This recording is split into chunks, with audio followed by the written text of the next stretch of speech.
A paz do Senhor, meu amado irmão, minha amada irmã.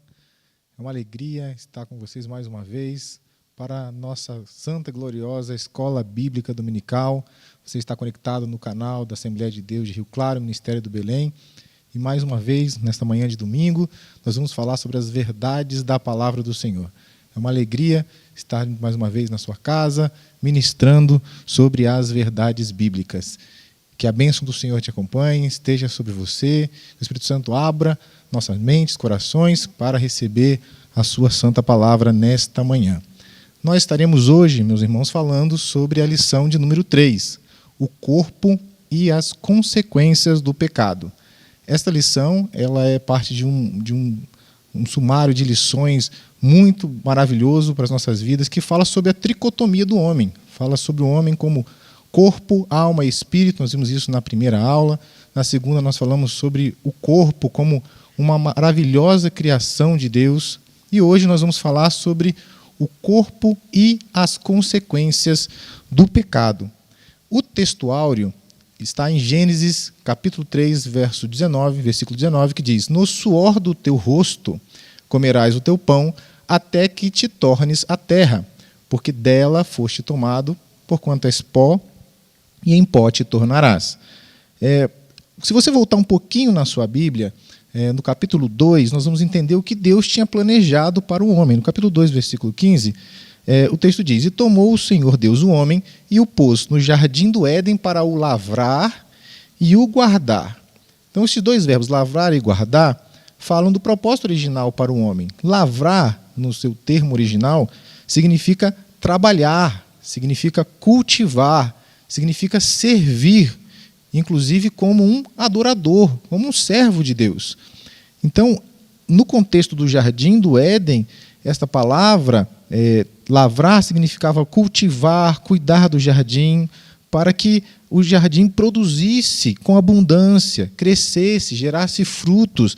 Então, não era uma vida de ócio no Éden, mas uma vida de trabalho produtivo, prazeroso, né, para, inclusive, estabelecer o mandato que Deus tinha feito de que tudo ali fosse fecundo e enchesse a terra. Então, veja, um objetivo, um dos propósitos para o homem no jardim era lavrar. E o trabalho, portanto, meus irmãos, ele é algo bom, ele é uma vocação divina. Então, quando nós lemos esse texto do suor do teu rosto, muitas pessoas interpretam que o trabalho foi uma maldição no Éden. Não foi. O trabalho é algo bom, produzido, ou seja, vocacionado pelo Senhor para o homem no momento da criação e não no momento da queda. Então, a Bíblia, inclusive, aponta o trabalho como uma forma de adoração ao Senhor. Tudo quanto você for fazer, faça como ao Senhor. Ela também fala do trabalho como uma forma de crescimento pessoal. Provérbios 14, 23 diz que em todo trabalho há proveito. Também é uma fonte de generosidade. Está lá em Efésios 4, 28. Aquele que furtava não furte mais, antes trabalhe, fazendo com as mãos o que é bom, para o quê? Para que tenha o que repartir com o que tem necessidade. Então, o trabalho é algo maravilhoso, algo criado por Deus desde o início, desde o Éden para o homem.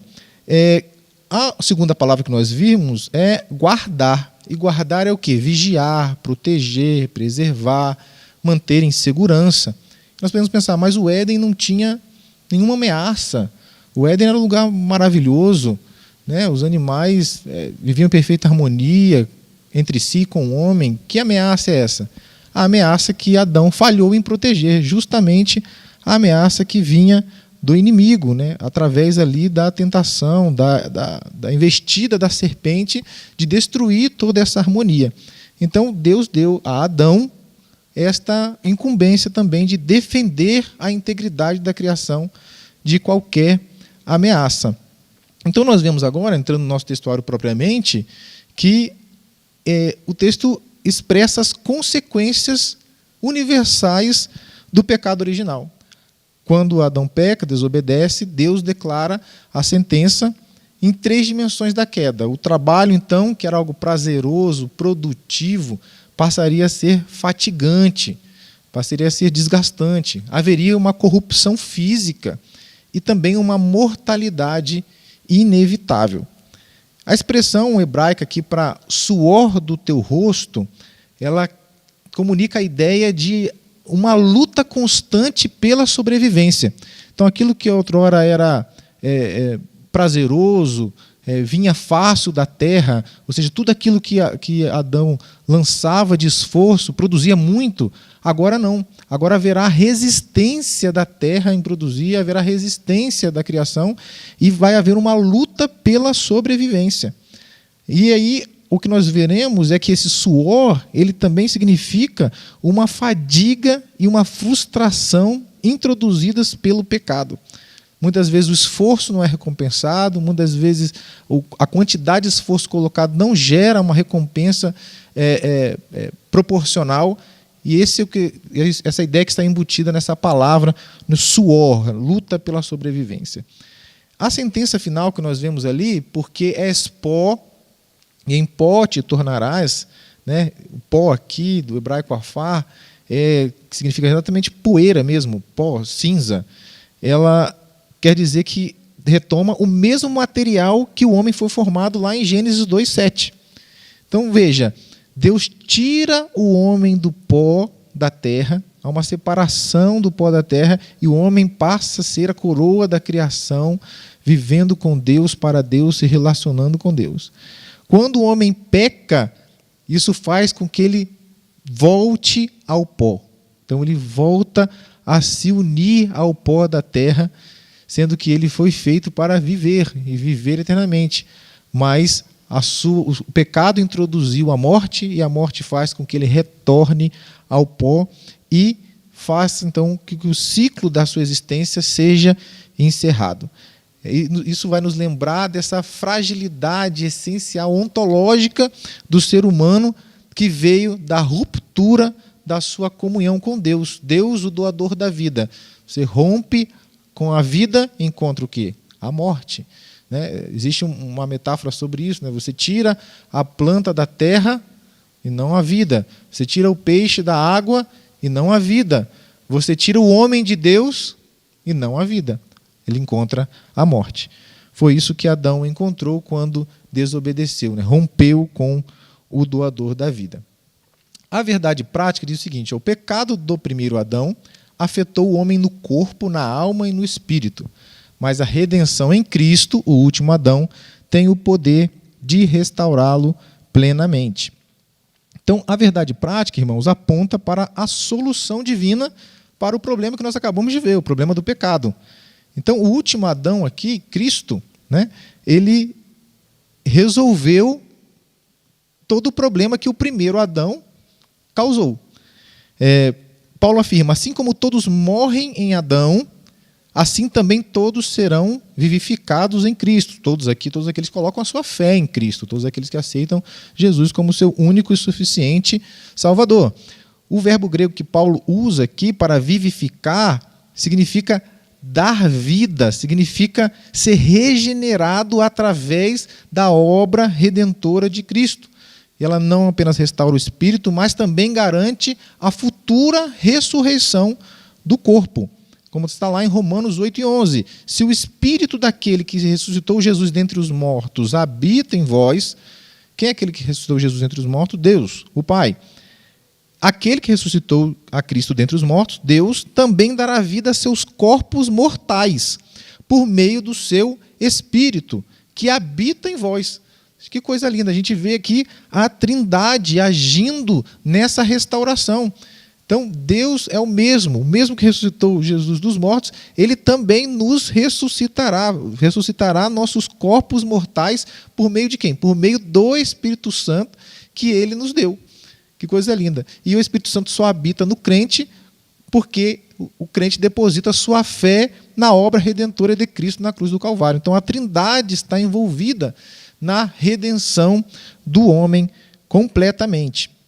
Então, irmãos, o pecado ele afetou o homem, o pecado do primeiro Adão afetou o homem de forma completa. No espírito, a sua dimensão relacional com Deus, causando o quê? Morte espiritual imediata, como está lá em Efésios 2:1, ou seja, a perda da comunhão com Deus.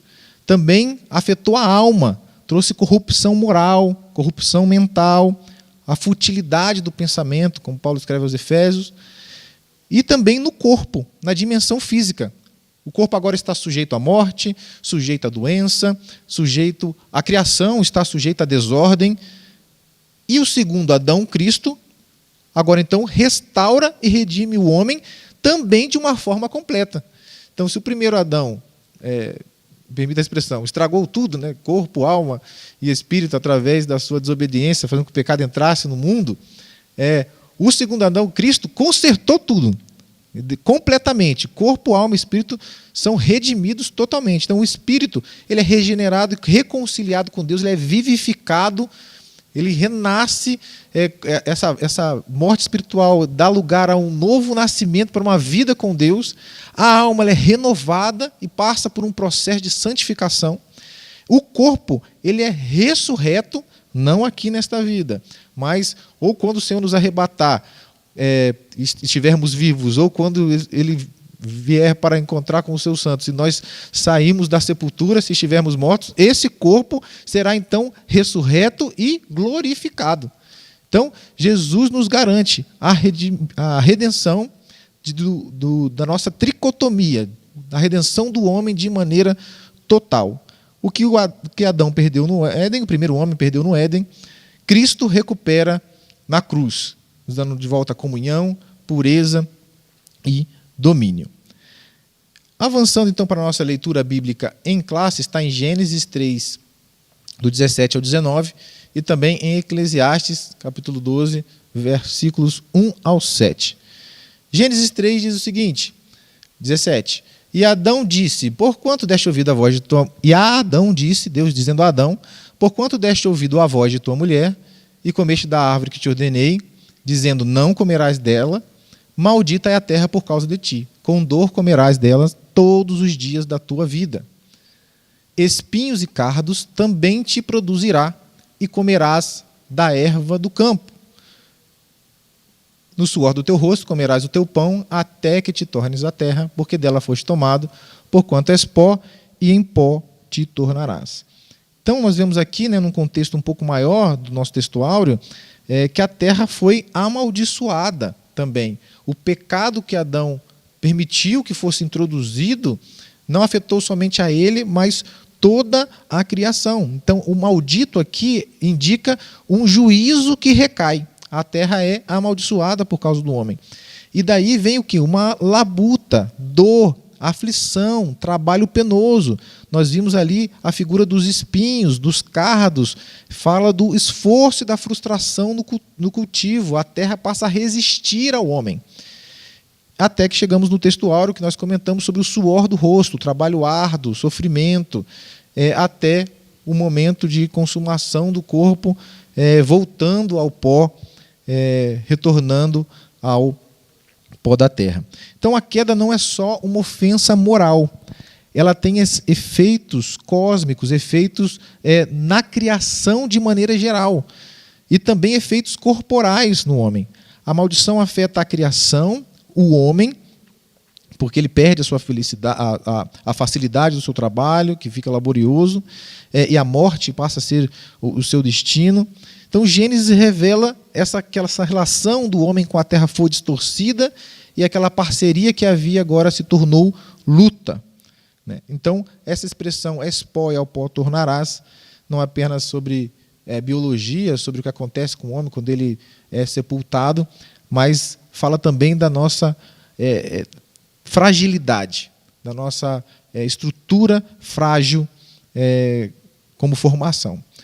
Avançando, e nós vamos ver isso com muita clareza, sobre esse efeito, sobre a fragilidade da nossa estrutura que passamos a ter a partir da queda, no texto de Eclesiastes. Então, o pregador nos diz o seguinte, no capítulo 12, lembra-te do teu Criador nos dias da tua mocidade, antes que venham os maus dias, e chegue a dizer, os anos dos quais venham a dizer, não tenho neles contentamento.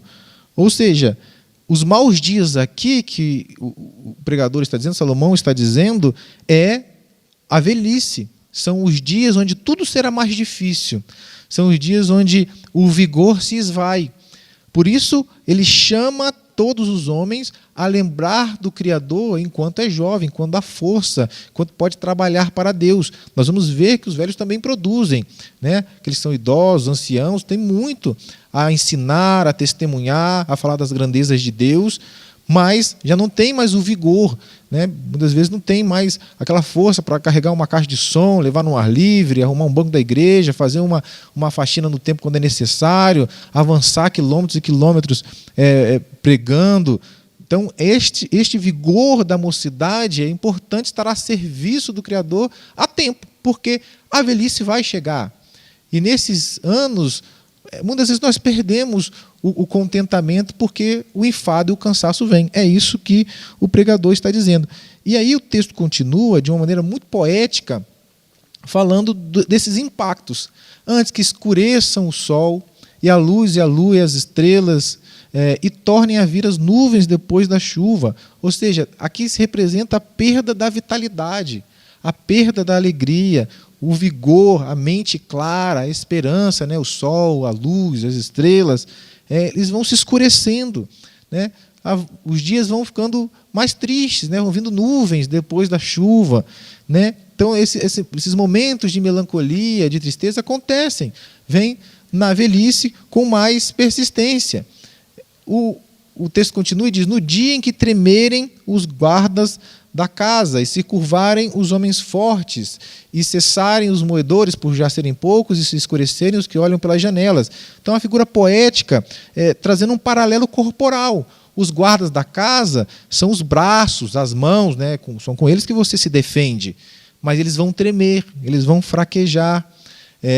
Os homens fortes, ou seja, as pernas que sustentam o corpo, elas agora vão se curvar, também vão perder força, estarão mais fracas.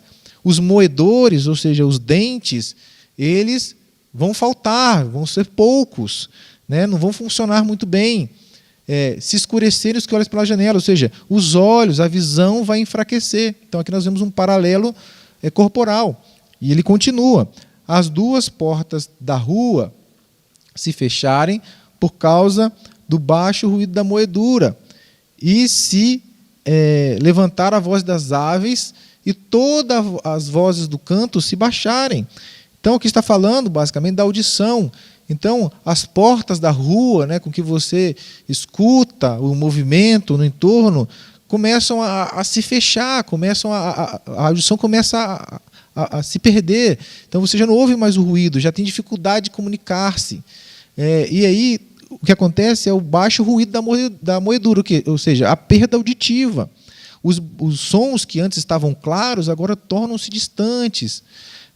Levantar-se a voz das aves, ou seja, o sono começa a ser leve, fragmentado, começa a acordar muito cedo, por qualquer motivo, que é comum na velhice.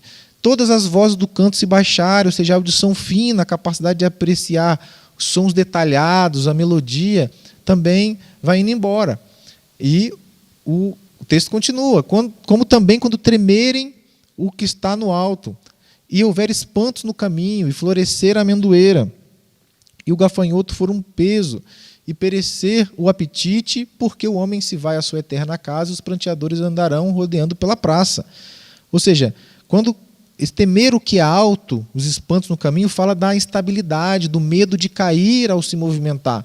Então, qualquer situação um pouco mais alta, né, uma escada, algo que você precisa subir ou descer, traz medo, porque a fraqueza muscular traz essa insegurança física. Caminhar já traz espanto, já traz medo, já traz risco. E florescer a amendoeira, ou seja, a amendoeira, quando floresce, ela traz uma flor branca. Então, aqui é uma metáfora para os cabelos brancos. E o gafanhoto foi um peso, ou seja, falta energia, um mais leve esforço é difícil. Perece o apetite, falta desejo de se alimentar, o prazer, o paladar vai indo embora, até que o homem vá à sua eterna casa. Ou seja, até que a morte chegue, até que o corpo volte ao pó. E os pranteadores, ou seja, os ritos fúnebres, aconteçam numa imagem de despedida e finitude. Uma imagem da velhice que o escritor nos traz. Ele continua e diz: antes que se quebre o cordão de prata, se despedace o copo de ouro, se despedace o cântaro junto à fonte e se despedace a roda junto ao poço.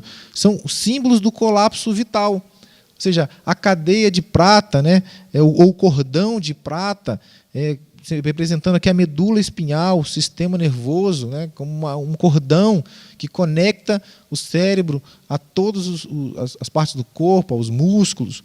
O cordão de prata, então, fala desse sistema nervoso, fala do copo de ouro como a cabeça, o cérebro, o centro da consciência, o cântaro junto à fonte, né? Então, um símbolo da água sendo despejada, daquele movimento de líquido, como o sistema circulatório, o coração parando, a roda junto ao poço, esse movimento contínuo, como o pulmão, né? O ciclo da respiração cessando, parando de girar, parando de puxar aquilo que dá vida. Então, todas essas imagens culminam na morte física, esse momento onde o mecanismo da vida se desfaz e o pó volte à terra como era e o espírito volte a Deus que o deu. Então, o pó, né, o corpo físico, volta, material e transitório, volta à terra, mas o espírito, né, a centelha divina, o sopro de Deus, o fôlego de vida, retorna ao seu doador, ao Criador, volta a Deus. Então, este poema, irmãos, que nós vemos aqui em Eclesiastes, ele é um poema anatômico que retrata sobre o corpo, mas também é teológico. Ele nos fala sobre como é importante dedicar-se ao Criador enquanto temos vida, antes que chegue o nosso momento da partida. Seguindo, então, para a nossa introdução, nós vamos ver, então, irmãos, que Gênesis é o livro dos começos, né? Fala da criação, da humanidade, mas também fala da entrada e dos efeitos do pecado no mundo, gerando, né, produzindo a morte. Então, quando o homem peca, rompe-se a comunhão com o Criador e esse equilíbrio perfeito ele é corrompido. O termo hebraico aqui para pecado, né, ou chatá, significa errar o alvo. Então, a ideia é de alguém que falha em cumprir o propósito para o qual foi criado. Neste caso, o homem. Ele foi criado para o quê? Para refletir a imagem de Deus. Né? Nós falamos ali sobre o seu propósito original e ele falha em proteger o jardim, proteger a criação da corrupção, ao desobedecer a Deus e permitir a entrada do pecado no mundo. Então, a narrativa do Éden mostra que o pecado não foi apenas um ato moral errado, mas uma rebelião espiritual, que produziu efeitos espirituais, psicológicos e físicos. Então, agora o homem que antes estava vivendo uma vida plena na presença de Deus, agora está sujeito à corrupção, à enfermidade e à morte. E quando a gente fala de morte aqui, irmãos, a morte, ela traz essa noção de separação, ou seja, separação da fonte da vida. Então, o homem estava ligado à vida em Deus, ligado a Deus. Quando ele se separa de Deus, ele encontra morte. E muitos não entendem, né, quando Deus diz, olha, se você comer desta árvore do conhecimento do bem e do mal, certamente morrerás. E a serpente vai lá e mente e diz, não é assim, não é que vocês vão morrer. E ela corrompe, porque Deus estava falando de uma esfera espiritual. Quando você comer da árvore do conhecimento do bem e do mal, imediatamente isso trará morte espiritual. É claro que essa morte vai perpassar todas as esferas da composição humana. A sua alma vai morrer, ela vai entrar num estado de decadência, o seu corpo também, e lá no futuro vai haver morte física. Mas Deus estava, em última instância, né, quando ele fala, porque no dia em que dela comer, você vai morrer, se referindo à morte espiritual. Já Satanás traz uma noção de morte física, visível. Não, você não vai morrer imediatamente. Você vai estar vivo. Ele corrompe a noção da consequência imediata da morte. E quando o homem, então, e a mulher são enganados pela serpente, dão vazão aos seus desejos e comem do fruto, eles experimentam de fato morte instantânea no espírito. Experimentam a morte espiritual, a separação da presença do Deus da vida. E essa ruptura, então, afeta toda a criação. Ou seja, a decadência física ela é uma expressão da realidade espiritual do pecado. O corpo que antes refletia a glória de Deus, agora se torna um campo de conflito entre a carne e o espírito. Então, irmãos, nós vemos aqui que a natureza humana agora está sendo corrompida pelo pecado, sujeita às paixões, aos maus desejos, sujeita à morte. E o corpo ele não é mau em si, ele foi criado por Deus, mas ele se tornou um instrumento vulnerável ao domínio do pecado. Esta foi a consequência. Matthew Henry ele diz que o pecado trouxe vergonha à inocência, medo à comunhão e dor à existência, afetando cada dimensão do ser humano. O corpo que antes estava vestido da glória divina passou a precisar de roupas para cobrir a sua nudez, símbolo da perda da pureza. Spurgeon diz que a morte é o salário do pecado e a sepultura é o seu recibo, mostrando que o corpo paga o preço do distanciamento espiritual. Então, meus queridos, mesmo com essa realidade, né, nessa natureza, nessa condição decaída que o corpo está, o corpo do crente ele tem a oportunidade de, mesmo assim, ser templo do Espírito Santo. Que coisa maravilhosa. Então, nós vivemos num corpo ainda afetado pelas consequências do pecado. Muitas vezes ficamos doentes, o envelhecimento, né, uma dessas consequências, mas quando aceitamos a Jesus e o Espírito Santo mora em nós, nós nos tornamos templo do Espírito Santo, e agora o Espírito Santo nos regenera, vai nos sustentando até o dia da redenção, regenera nossa alma, né? Vivifica nosso espírito, e apesar do corpo de todos nós ainda envelhecer e eventualmente morrer, nós andamos não mais segundo a lei do pecado, não como um instrumento para a iniquidade, mas andamos agora como instrumento de justiça, vivendo segundo a lei do Espírito em nós, né? Operando vida e paz. Que maravilha, que coisa gloriosa é viver na presença de Deus, é viver uma vida guiada pelo Espírito Santo. Então, a morte física não é o fim, mas um sinal da esperança da ressurreição. Então, a obra redentora de Cristo não salva apenas a alma, mas abrange a totalidade do ser humano, incluindo o corpo. Ou seja, algo lindo, né, nesse papel do Espírito Santo, de nos sustentar e de vivificar este corpo mortal no futuro, transformando-o num corpo glorioso. Que coisa maravilhosa. Enquanto estamos aqui, neste corpo mortal, ele vai nos dando poder para resistir ao pecado, para controlar nossos maus desejos, nossos impulsos carnais e andar em santidade diante do Senhor. Que maravilha. Glórias a Deus. Entrando na nossa aula especificamente, nosso tópico 1 vai falar da perfeição à morte, né? O primeiro subtópico fala da certificação divina. Ou seja, o homem foi criado perfeito pelas mãos do Criador em toda a sua constituição, incluindo o corpo. Existe um livro do Thomas Boston, um puritano escocês, onde ele fala da natureza humana no seu quádruplo estado. Ou seja, quais são os 4 estados da natureza humana? Primeiro, integridade primitiva. A inocência, no Éden, sua integridade inicial, primitiva. Depois, completa depravação, né? É o efeito total do pecado. Depois, a recuperação iniciada, ou seja, quando nós aceitamos a Cristo, nossa alma vai sendo regenerada, nosso espírito é vivificado, né? Nosso corpo passa a ser morada do Espírito Santo. E, em última instância, felicidade consumada. Para quem não passou pelo estágio 3 dessa recuperação iniciada, é a miséria consumada. Então, são 4 estágios. Então, olhando para o estágio inicial do homem, né, esse estágio de integridade primitiva, nós vemos esse homem num estado de integridade, uma condição de perfeita harmonia com Deus, com a criação e consigo mesmo. Então, em harmonia consigo mesmo, com a sua mulher, eles viviam em total harmonia. Isso não deve ser confundido com uma perfeição consumada.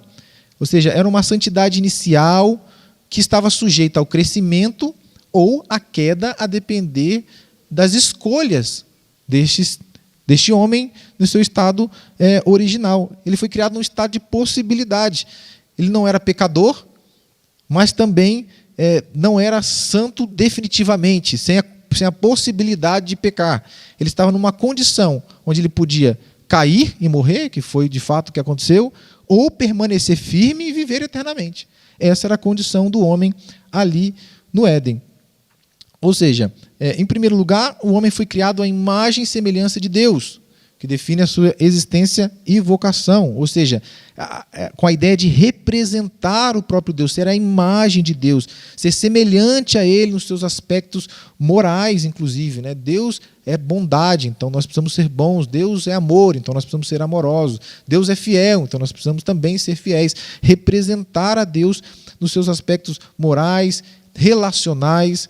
Então, o homem foi criado com essa incumbência, ser imagem de Deus, né? Na sua dimensão substancial, sua capacidade racional, moral, espiritual, na sua dimensão relacional, na comunhão com Deus e com o próximo, e também na sua dimensão funcional, ao exercer o domínio sobre a criação. Assim como Deus é o dominador sobre tudo, deu ao homem o direito de dominar sobre a terra e sobre a criação. Também essa imagem divina incluía a posse da retidão e de autêntica santidade. Adão foi criado em perfeita harmonia interior. Eclesiastes 7, 29 diz que Deus fez o homem reto, mas ele buscou muitas invenções. Reto aqui no hebraico é justo, íntegro, correto, moralmente alinhado à vontade divina, com plena capacidade de escolher o bem. Então Deus fez o homem com plena capacidade de escolher o bem, inclusive o recomendou: não escolha o mal. A árvore está lá, ela vai te dar condições de conhecer o mal, mas eu estou te fazendo com totais condições de escolher o bem. Não escolha o mal. O homem desobedeceu. A razão humana, então, ela era iluminada pela verdade de Deus. A alma humana refletia a pureza do Criador.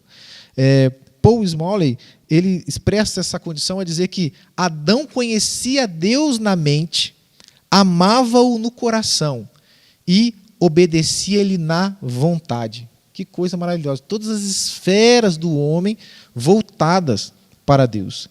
Além disso, além dessa santidade, o homem possuía inocência e liberdade moral. Então, o que significa isso, né? É a liberdade da possibilidade. O homem não conhecia o mal. A sua escolha era uma só: permanecer. Permanecer dentro daquilo que Deus disse que seria bom. Havia uma cláusula de saída, que era comer da árvore do conhecimento do bem e do mal. Sempre digo que as pessoas não entendem a questão do livre-arbítrio porque não entendem que Deus é amor. E amor é pautado em decisão. E um relacionamento de amor precisa implicar numa cláusula de saída. Então, quando Deus faz o homem em amor, porque Ele é amor, Ele não fez o homem obrigado a viver uma vida com Deus sem que a sua vontade estivesse sido respeitada, né? Como nós vimos aqui, Adão obedecia a Deus na sua vontade. Ele escolhia obedecer a Deus. Isso só era possível porque Deus criou uma cláusula de saída. Nós vamos viver um relacionamento de amor, mas você não é obrigado a viver feliz, pleno, com vida abundante. Eu estou te dando tudo que é bom. No momento que você achar que isso não é suficiente, existe uma cláusula de saída. Não a use. Não a use. Vamos viver aqui em amor, vamos viver aqui em abundância de vida, né? Então, o amor ele implica nisso. Então, havia essa liberdade de possibilidade, que era então representada pela árvore do conhecimento do bem e do mal.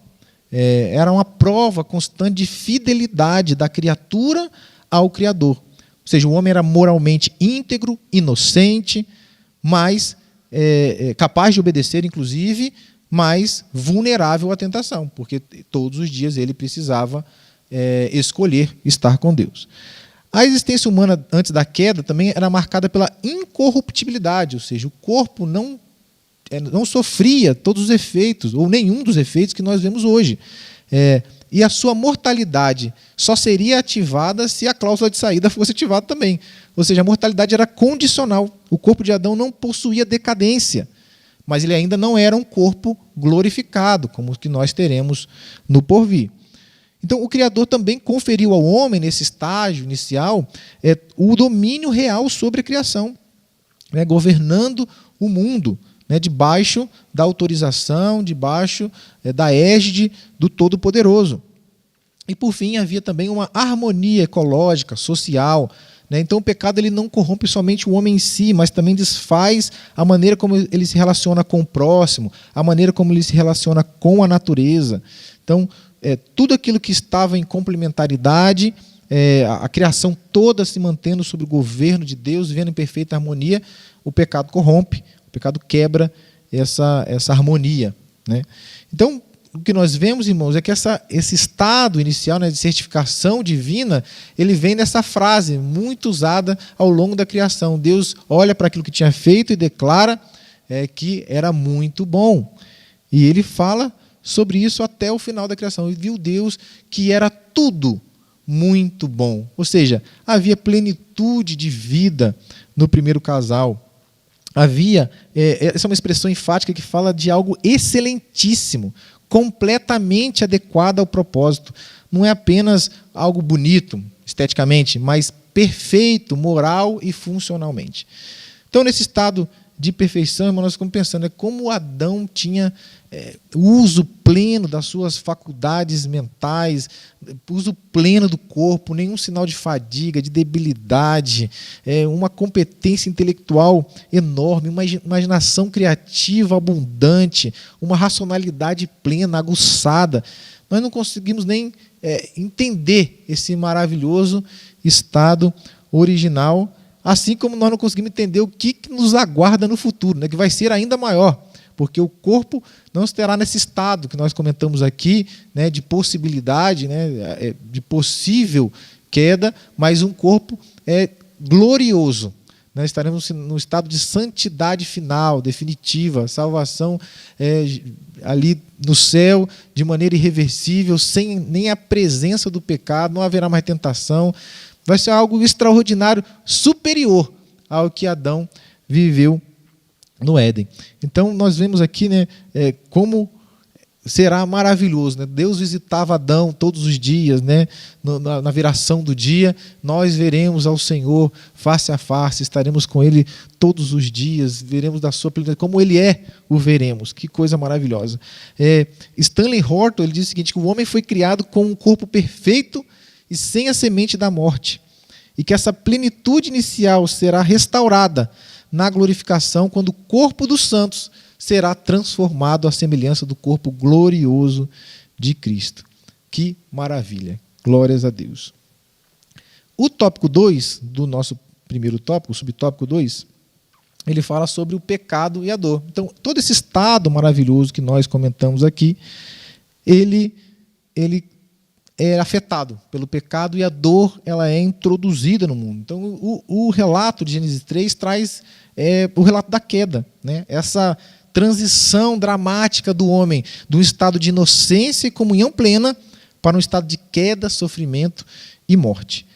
Até então não havia dor, mas ela entra na experiência humana como consequência direta da transgressão. O termo hebraico aqui usado para dor significa trabalho penoso, sofrimento, angústia, E nós vemos isso em toda a experiência humana. Muitas vezes o salmista diz, na minha angústia clamei ao Senhor. O Senhor é Deus bem presente na angústia. Ele estará com você na angústia. Então nós vemos que a angústia é parte da experiência do homem e continua sendo parte mesmo quando o homem se torna remido, quando o homem se torna um crente cheio do Espírito Santo, mas o corpo ainda experiencia a dor, experiencia a angústia, experiencia o sofrimento. Então, esse sofrimento ele tornou-se uma característica da existência humana, e Spurgeon diz que cada dor é uma lembrança viva de que o pecado é uma realidade amarga. A dor é o eco da desobediência no corpo humano. Então, cada vez que nós sentimos uma dor de cabeça, uma dor no corpo, uma cólica, algo que nos incomoda, deve vir à nossa mente como um sinal de lembrança do que é a desobediência. Então, muitas vezes, Satanás usa muito essa artimanha, né, a artimanha do cartão de crédito, né? Use agora e pague depois. Né? Não, isso aqui não vai dar nada não. Pode cometer isso aqui, você quer, rapaz. É algo que satisfaz sua alma. Vai lá, dá vazão aos seus desejos. Te garanto que agora não vai acontecer nada. Cartão de crédito. Depois vai vir com juro, correção monetária. Muito pior. Vai chegar a conta, a lei da semeadura. O que o homem plantar, isso também colherá. Então, a dor é o eco da desobediência no corpo humano. A queda não apenas introduz a morte, então, além da dor no processo físico, ela vai culminar na morte, mas ela desestrutura toda a ordem criada. O homem, o aspecto espiritual, emocional e físico do homem são todos afetados. Ele perde o acesso à árvore da vida, que significa a perda da imortalidade condicional que possuía. E aí nós já falamos sobre o texto de Eclesiastes 12, como fala essa poesia, falando do que acontece no processo do envelhecimento até que a morte chegue, o pó voltando à terra. De uma maneira bem sucinta, nós podemos ver nesse quadro aqui um resumo do que acontece em vários âmbitos na vida do homem com o pecado, quais são os efeitos e as consequências. Então, no âmbito teológico, o efeito imediato é a separação de Deus. E a consequência é a perda da comunhão.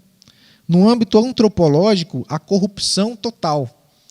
E a consequência é que a imagem de Deus, então, fica distorcida. O homem que foi feito a ser a imagem de Deus agora não revela mais Deus nas suas atitudes, nos seus relacionamentos, nos seus pensamentos. No âmbito psicológico, o efeito é culpa e medo. Isso vai produzir uma desordem interior. Vemos muito isso na sociedade moderna. Muitas fobias, a alma angustiada, a alma doente. No âmbito moral, o efeito é a escravidão do pecado. A consequência é a incapacidade de escolher o bem. A alma ela se torna morta para o bem. O desejo do homem, efetuado através do seu corpo, é para o mal. A sua inclinação é para o mal. Fisicamente, o efeito é a morte e a dor. A consequência é a decadência corporal.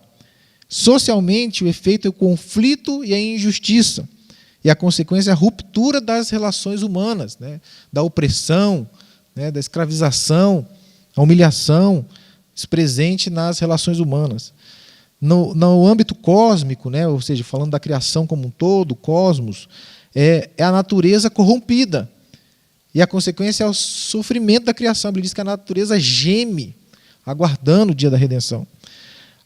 O âmbito escatológico, então, tem o efeito do juízo final. O pecado traz esse efeito do juízo final, cuja consequência é a morte eterna. Então, nós vemos o estrago que o pecado traz em toda a criação, especificamente no homem. Então, meus queridos, a dor humana deve nos lembrar que o pecado tem consequências reais e abrangentes. O crente, mesmo enfrentando as dores da vida, não é escravo da desesperança.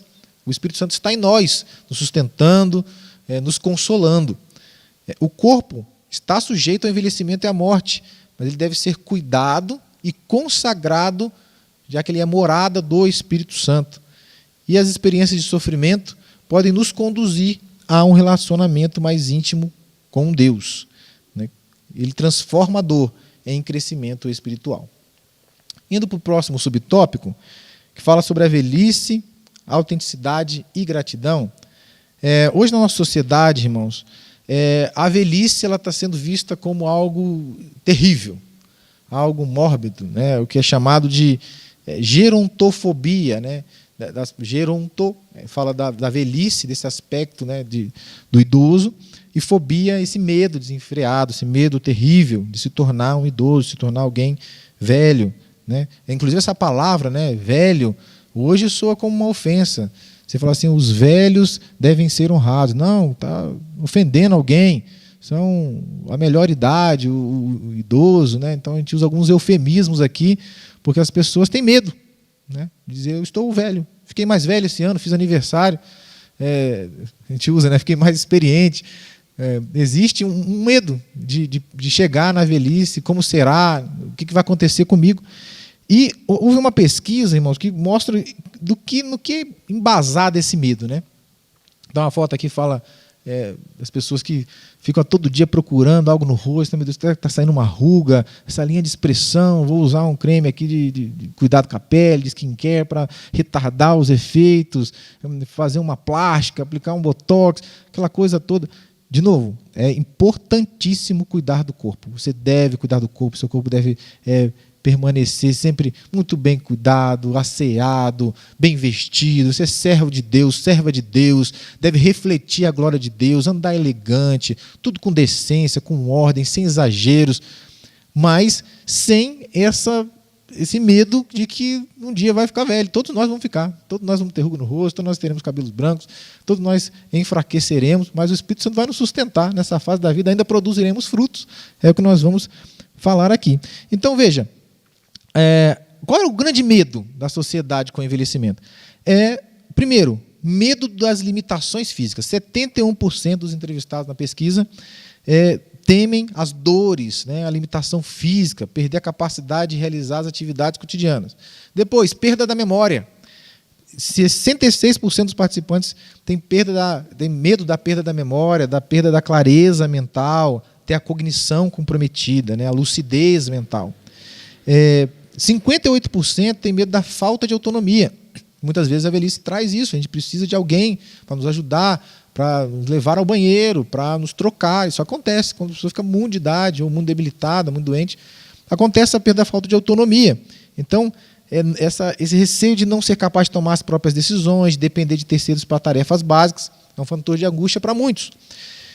E que introduz, inclusive, o próximo medo, que é o depender do outro, mas no sentido de não causar preocupações para a família, de não ser um fardo para os entes queridos. 48% têm esse medo. E o último medo é a dificuldade de manter hábitos saudáveis. 35% têm o medo de não conseguir manter um estilo de vida equilibrado, ter que tomar muitos remédios, enfim, ter os efeitos colaterais disso no corpo, também é um medo. Então, meus queridos, nós vemos que a sociedade vive com medo de envelhecer. Mas o que a Bíblia diz sobre envelhecer? Né? Primeiro, a Bíblia fala da velhice de uma forma natural, de uma forma clara, direta, ressaltando o seu valor e honra. Para o povo de Israel, inclusive, a vida longa era entendida como um sinal de bênção, e não como fardo.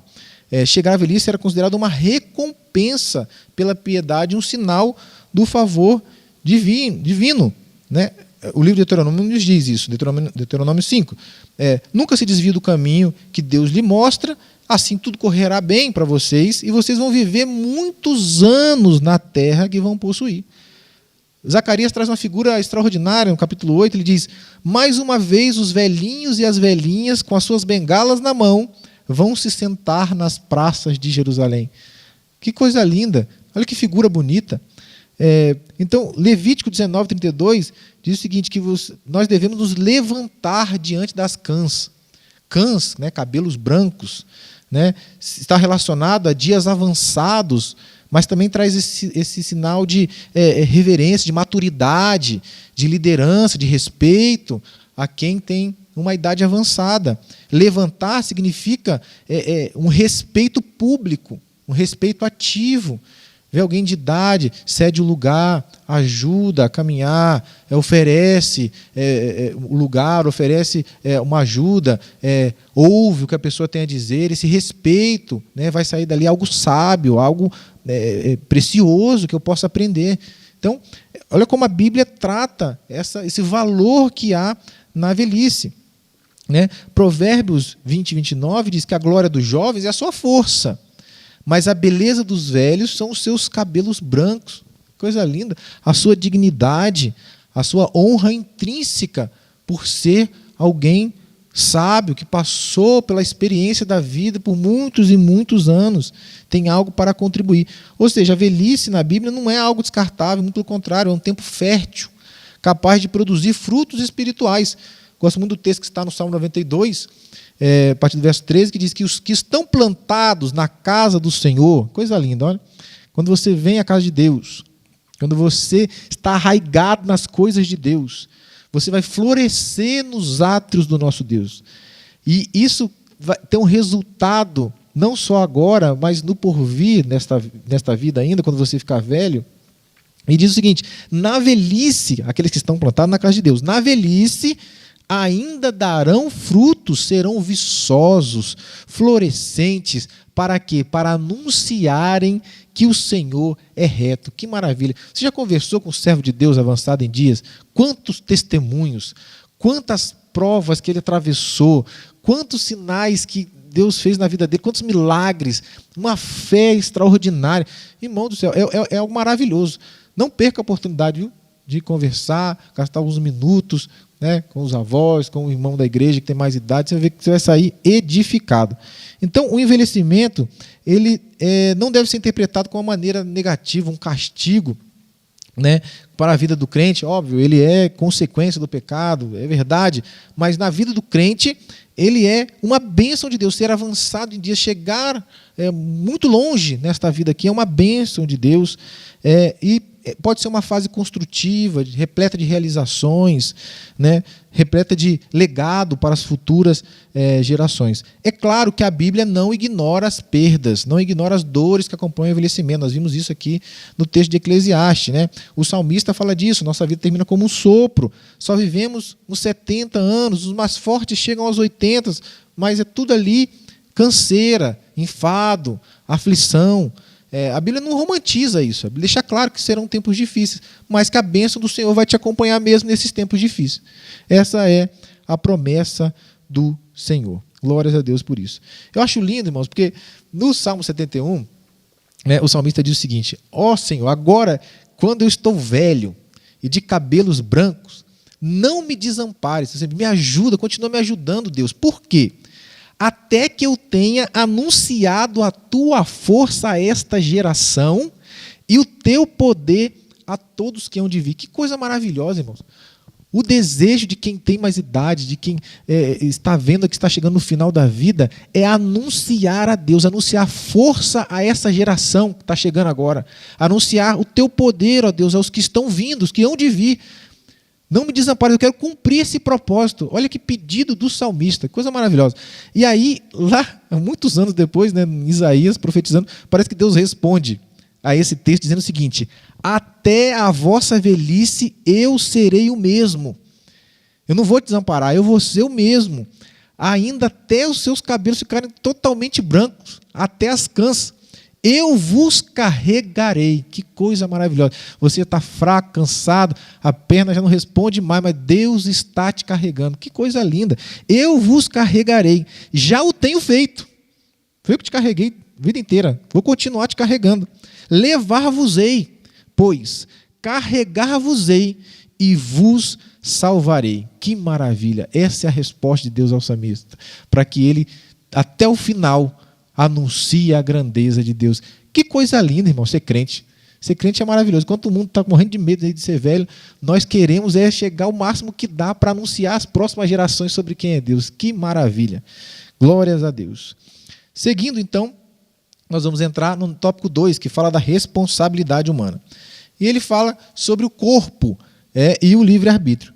Então, como consequência da transgressão, Adão e Eva passaram a conhecer não somente o bem, mas também o mal. Ou seja, mesmo eles, os seus descendentes, né, eles já começam a nascer inclinados para o pecado. Ou seja, mesmo após isso acontecer, o homem ainda carrega a imagem divina, né? O pecado não destruiu essa essência do homem, distorceu. Tanto é que ela pode ser regenerada quando nós encontramos Cristo. Então, o homem sem Deus, ele não tem condições de refletir o caráter santo de Deus, apenas quando ele passa a ser redimido pela obra e graça da cruz do Calvário, pela atuação do Espírito Santo, pela vivificação do seu Espírito para viver para Deus. Stanley Horton diz que a imagem moral de Deus foi perdida pelo homem, mas a estrutural foi preservada.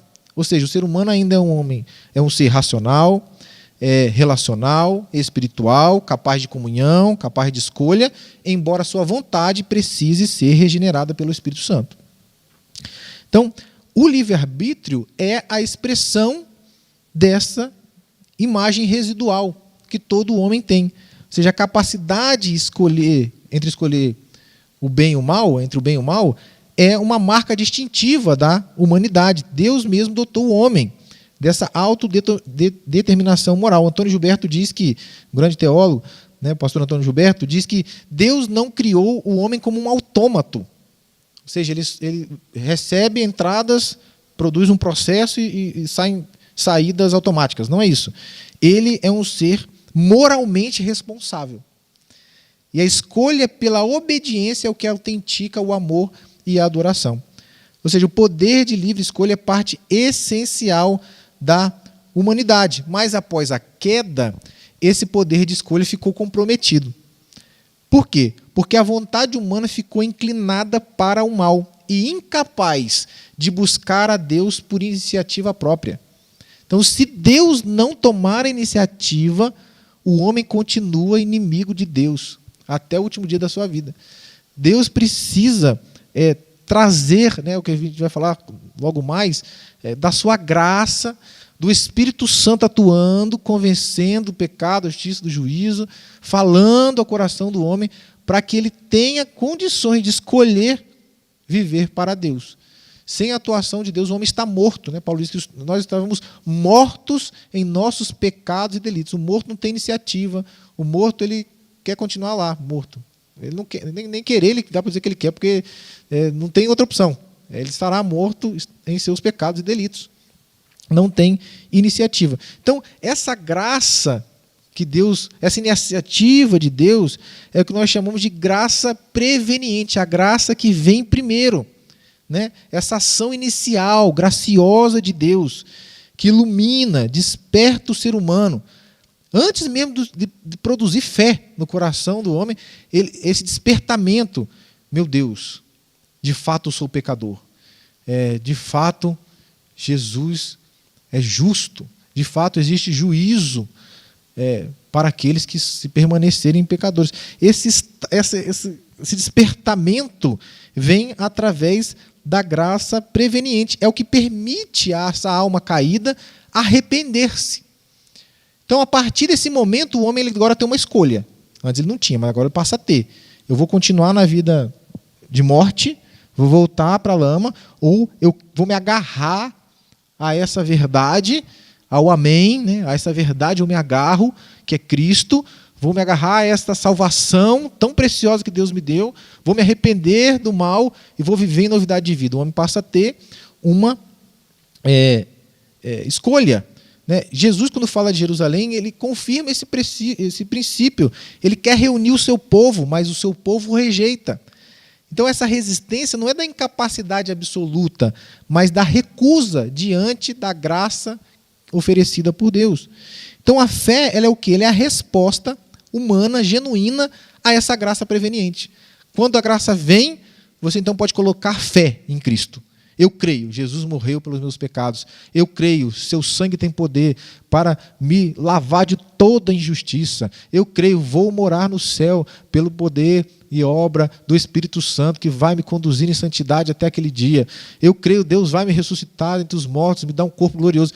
Essa fé é produzida a partir da graça que vem primeiro, que nos dá esse poder de escolha. Então, quando o homem escolhe crer, a partir daí o Espírito Santo entra e ele começa a viver uma vida nova, né? Ele experimenta regeneração. João diz que aos que creram, deu-lhes o poder de serem chamados filhos de Deus. Então todo mundo tem um jargão popular aí, né? Eu também sou filho de Deus. Depende. Se você creu em Jesus, você então agora tem o poder de ser chamado filho de Deus. Aquele que não creu ainda é só criatura. Precisa crer para se tornar filho. Pedro afirma que Deus não quer que ninguém pereça, mas que todos cheguem ao arrependimento. Então a fé, ela é simultaneamente uma responsabilidade humana, mas também um dom divino que nos capacita a crer. Quando Jesus confronta a incredulidade, ele se dirige a pessoas que resistem à graça já concedida. não a indivíduos incapazes de crer por natureza. Deus já falou, a mensagem foi ministrada, o coração entendeu a mensagem, mas aí um processo decisório de rejeitar a graça. Isso é incredulidade, né? Não houve fé para misturar com a palavra e produzir novo nascimento. Então, meus amados, o corpo é um campo de expressão moral. Nós somos responsáveis pelo nosso corpo, pelo uso do nosso corpo. Então, mesmo quando vivemos em novidade de vida, quando vivemos uma vida com Deus, nós podemos, infelizmente, pela presença do pecado, nós somos livres do poder do pecado, né? Vivemos para Deus, mas o pecado de perto nos rodeia. Então, a tentação existe, a inclinação para o mal ainda está na nossa carne. E nós somos responsáveis pelo que faremos com o nosso corpo. Ele é o instrumento da vontade moral do homem. Então, quando nós nos rendemos ao pecado, isso na vida do crente deve ser uma exceção da exceção. É um acidente de percurso. Quando isso acontece, nós estamos usando nosso corpo como instrumento de iniquidade. Então, o Senhor tem misericórdia de nós, que isso nós lutemos com todas as nossas forças, né? O nosso pastor diz que a evidência de um salvo é o desejo ardente pela santidade, é a luta para não cair, é a luta para não fazer do seu corpo um instrumento de iniquidade. Mas quem vive sem a presença do Espírito Santo, quem vive numa vida decaída, completamente depravada, todos os dias o seu corpo é um instrumento de iniquidade. Mas quem está vivendo segundo o Espírito, o seu corpo se torna um instrumento de justiça. Ou seja, o corpo é o campo de expressão moral, a lei a qual estamos submetidos, né? E nós vemos isso em Caim, né? Deus, quando fala com Caim, diz: olha, o pecado jaz à porta, e para ti será o seu desejo. O que é o desejo? Essa vontade de domínio que o pecado tem. Mas o homem, no caso Caim aqui, foi chamado para dominar o pecado. Sobre ele dominarás. Você precisa exercer governo sobre isso. Caim não o fez.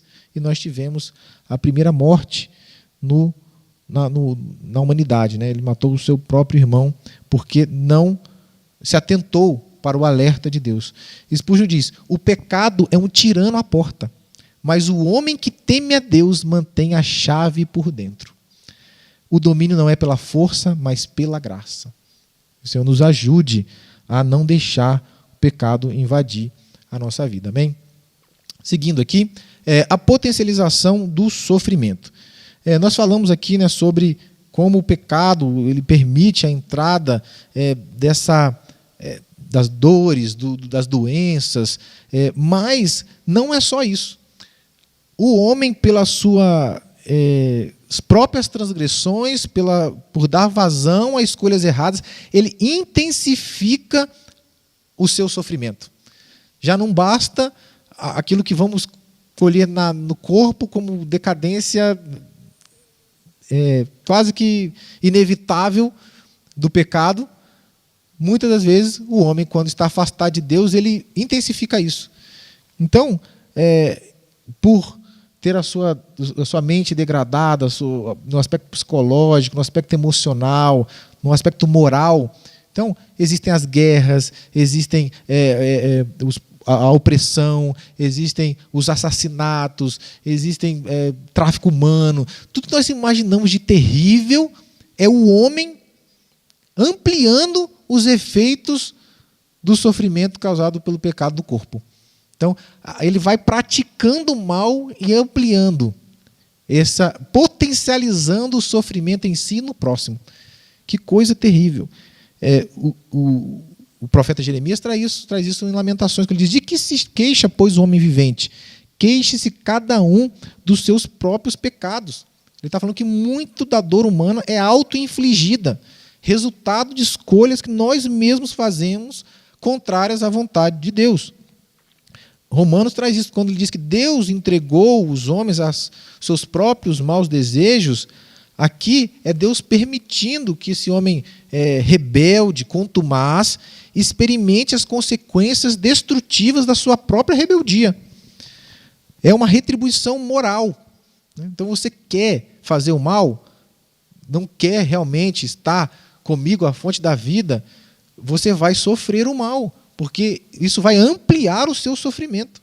Afastar-se de Deus é afastar-se da própria vida. Então há dois níveis de sofrimento, irmãos. Tem o sofrimento natural, condição caída, herdada de Adão, as dores, limitações, que todo ser humano experimenta e herda, né? A morte, o desgaste, as doenças. Mas tem o sofrimento agravado, é outro nível, que resulta das obras da carne, que estão lá em Gálatas. E esse tipo de sofrimento surge das escolhas conscientes que desrespeitam a vontade de Deus. Então, quando alguém se entrega à imoralidade, ao vício, à violência, vai colher as consequências naturais. Você deve lembrar do filho pródigo. Estava na casa do pai, decidiu sair, viver dissolutamente. No final, ele colheu consequências das suas escolhas. Estava com fome, né, numa condição de miséria, degradação. É assim que acontece com quem destrói o seu próprio corpo.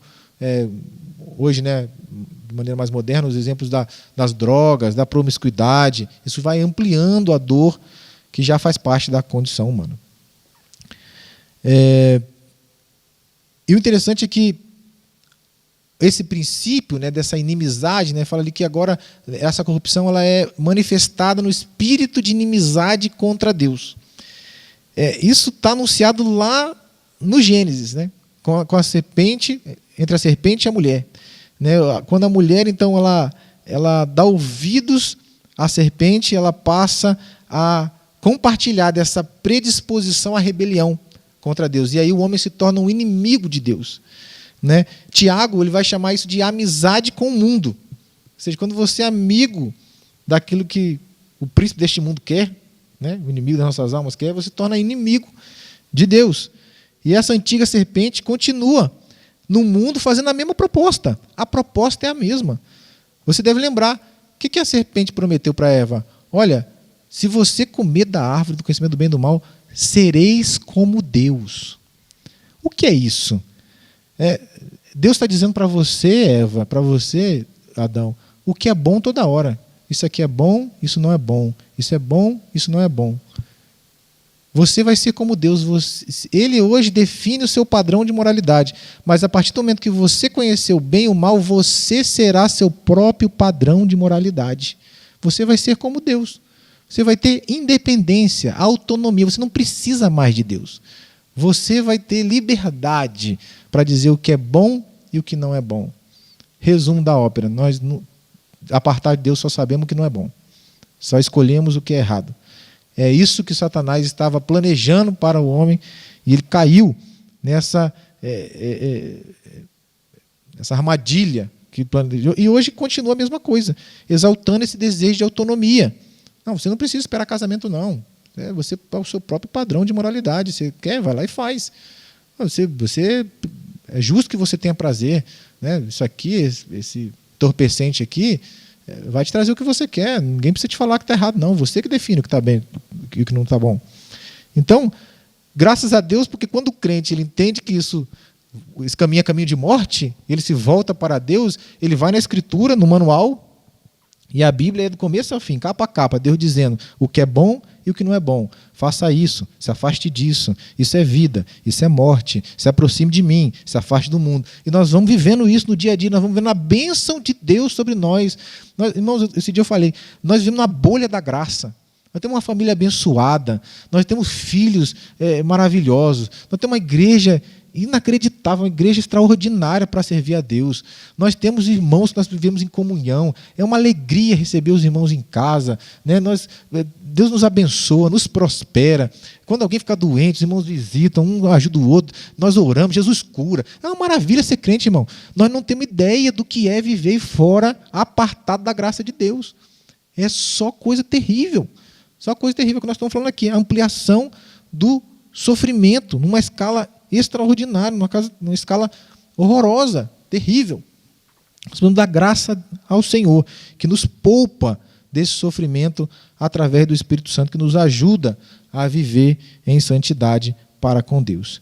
E por último, o texto aqui fala sobre a necessidade dos pais cuidarem dos seus filhos no sentido de prevenção espiritual. Ou seja, a formação moral e espiritual que os pais precisam exercer nos filhos é o escudo contra a degradação.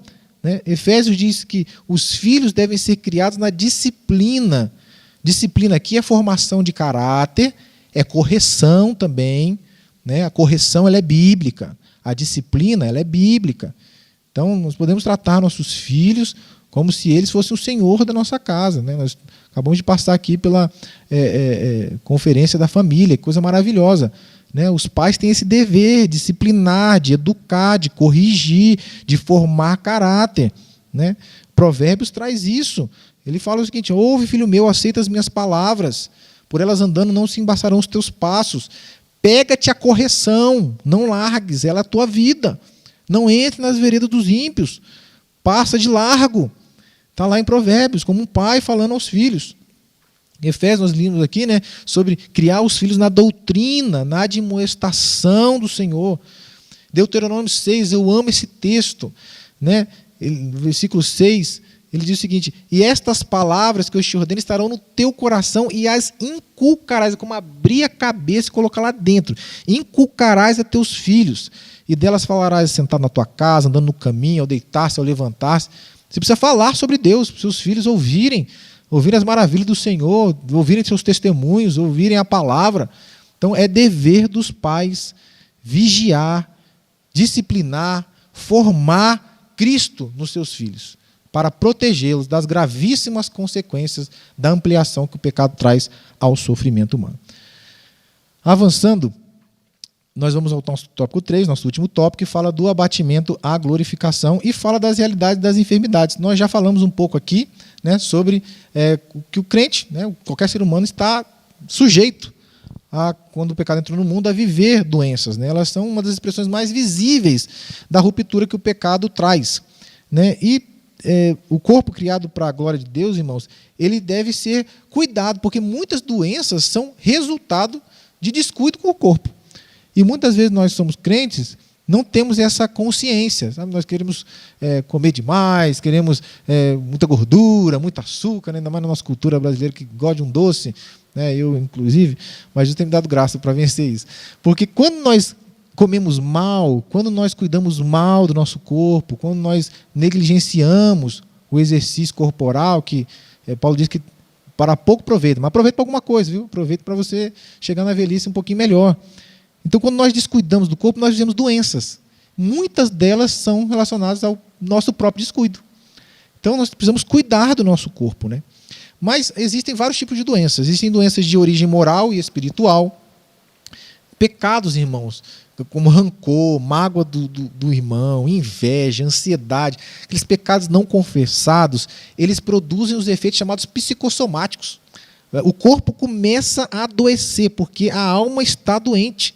O salmista diz: enquanto eu calei os meus pecados, os meus ossos envelheceram pelos meus constantes gemidos todo dia. A angústia não tratada, falta de perdão, pode virar hipertensão, gastrite, depressão, distúrbios autoimunes.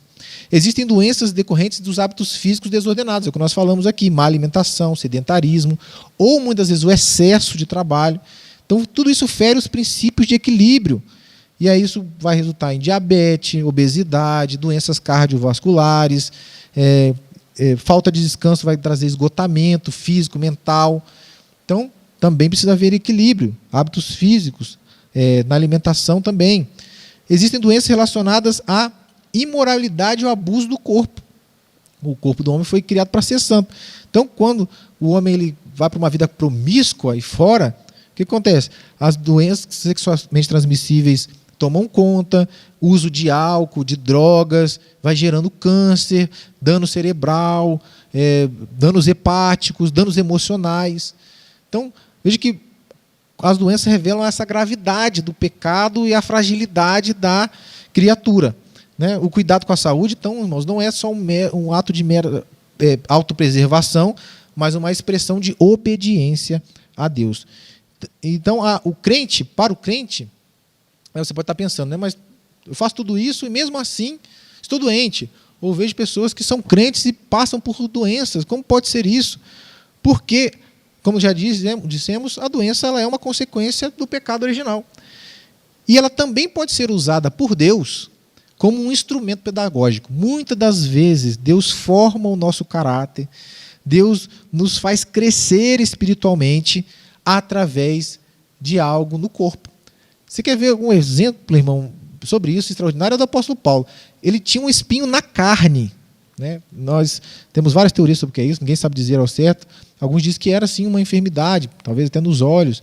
E ele pediu a Deus que o livrasse disso 3 vezes, mas Deus falou: olha, é o seguinte, a minha graça é que vai te sustentar, a minha graça te basta, a minha graça é suficiente. Eu não vou te curar nesse caso, eu não vou remover esse espinho da carne. Ou seja, Deus usa a doença como instrumento pedagógico, um lembrete da nossa dependência dele, da nossa fragilidade. Então, por muitas das vezes, Deus resolve nos curar para a sua glória, para termos testemunho, para mostrar o seu poder, para aumentar a nossa fé.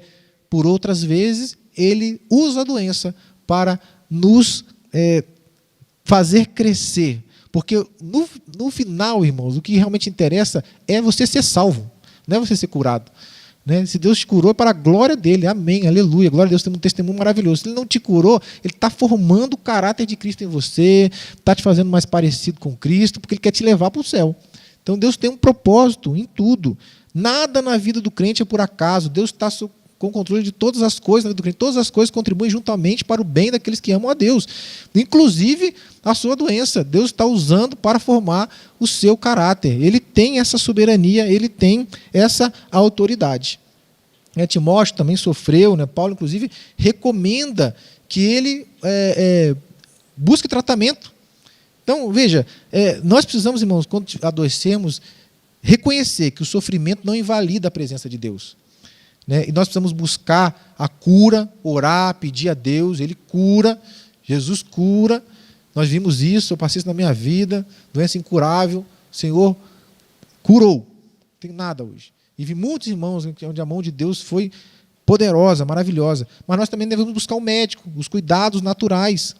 Nós devemos aprender com cada enfermidade, cada momento de angústia que passamos, o que Deus está me ensinando. Eu preciso ser mais dependente de Deus, eu preciso ser mais perseverante, preciso ser mais grato, preciso ser mais fervoroso. O que eu tenho para aprender nessa situação?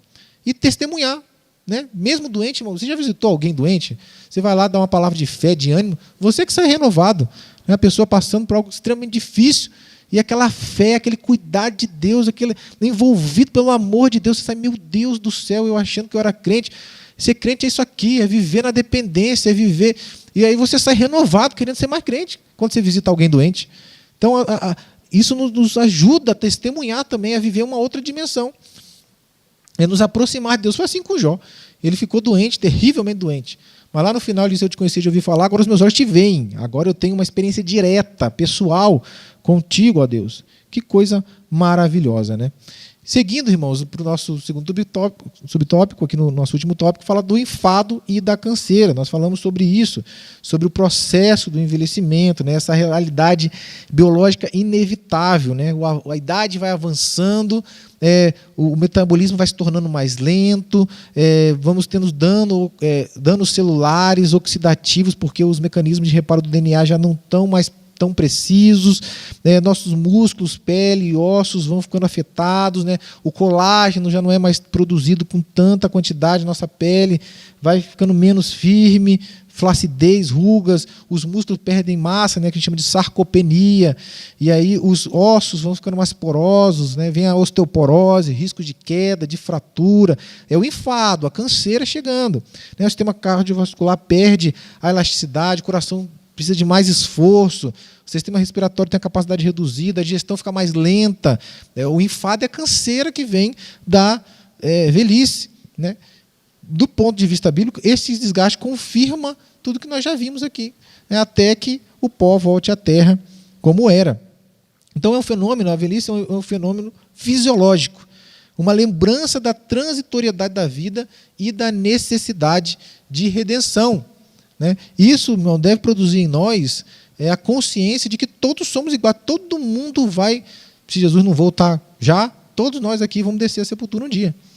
Então, a não ser que experienciemos o arrebatamento, se você é rico, pobre, gordo, magro, bonito, feio, loiro, moreno, não importa o que você é, todos nós desceremos à sepultura. Então, isso nos lembra a viver uma vida sem orgulho, sem arrogância. Para onde está indo, ninguém vai levar casa, carro, dinheiro, ninguém vai levar beleza, ninguém vai levar nada, ninguém vai levar conhecimento, ninguém vai levar nada. Então, todos nós somos iguais, estamos indo para o mesmo lugar. O que nós precisamos aqui é viver sem orgulho, sem acepção de pessoas, conviver em amor, conviver com a perspectiva da eternidade. É isso que a transitoriedade da vida nos ensina. Matthew Henry fala sobre isso. Ele diz que a consciência da fragilidade física nos conduz, ou deve nos conduzir, à humildade e à paciência. Lembrando que todas as pessoas estão sujeitas à transitoriedade da vida. Indo então para o nosso último subtópico, corpo glorificado. A esperança do salvo por Cristo, que vive em santificação, é de uma redenção completa. E a Escritura assegura isso, essa ressurreição do corpo. Jesus disse, não vos admireis disso, porque está chegando a hora em que todos os que estão nos sepulcros ouvirão a sua voz, ou seja, a voz do Filho do Homem, e sairão os que tiverem feito bem para a ressurreição da vida, mas os que tiverem feito mal para a ressurreição da condenação. Então o homem, na sua tricotomia, lá no porvir, ele vai experimentar de maneira completa ou o céu ou o inferno. Você vê? Nós teremos, inclusive os ímpios, serão ressurretos, mas para um corpo que receberá o fogo eterno, receberá a punição eterna, receberá o inferno. Você vê que coisa incrível, né? O homem, ele é tricotômico, ou seja, da mesma forma que nós estamos aqui, somos corpo, alma e espírito, na eternidade manteremos essa estrutura, corpo, alma e espírito. Então, Paulo vai explicar que a nossa ressurreição, assim como a de Jesus, será realizada pelo Espírito Santo. Nós já falamos isso, né? A Trindade envolvida nesse aspecto. De maneira condizente, por causa da obra da salvação de Cristo, nosso corpo ressuscitado será como o dele. Olha o que Paulo diz aos Filipenses. Nossa cidadania está no céu, onde aguardamos somente um Salvador, o Senhor Jesus Cristo. Ele transformará o corpo da nossa humilhação para ser semelhante ao seu glorioso corpo. Olha que coisa linda, irmão. A natureza do corpo ressurreto tem 4 aspectos. É imperecível, ou seja, ao contrário do nosso corpo atual, que caminha de forma inevitável para a morte. É glorioso, ao contrário do nosso corpo durante o presente estado de culpa, vergonha e humilhação. É poderoso, não em termos de força sobre-humana, não é para ser super-herói aqui, mas de forma pertinente aos portadores da imagem divina. Ele é espiritual, não no sentido de ser algo imaterial, é um corpo mesmo, mas completamente controlado e submisso ao Espírito de Deus. É este corpo que nos aguarda, essa é a esperança do crente. Sermos ressuscitados para estarmos para sempre com o Senhor. Finalizando, a nossa conclusão traz que, apesar de todas as dores, irmãos, que vivemos, os abatimentos, né, o enfado, as enfermidades que marcam a nossa vida humana por causa do pecado, nós somos crentes em Cristo, possuímos uma esperança segura. A cruz de Cristo nos garante redenção completa, não apenas da alma, mas também do corpo. Esse corpo que você tem aí, eu tenho aqui também, limitado, né, fisicamente, frágil, sujeito a doenças, ele vai ser transformado num corpo glorificado, eternamente saudável, imortal, à semelhança de Cristo. Nós vemos isso lá quando João escreve no Apocalipse sobre a Nova Jerusalém. Não haverá mais dor, morte, nem enfermidade.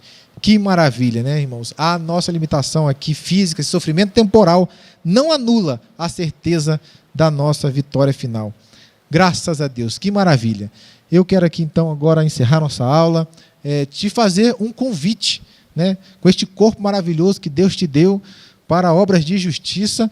Venha ao templo, logo mais à noite, às 18h30, aqui na rua 11A, número 242, na nossa igreja, nosso templo sede.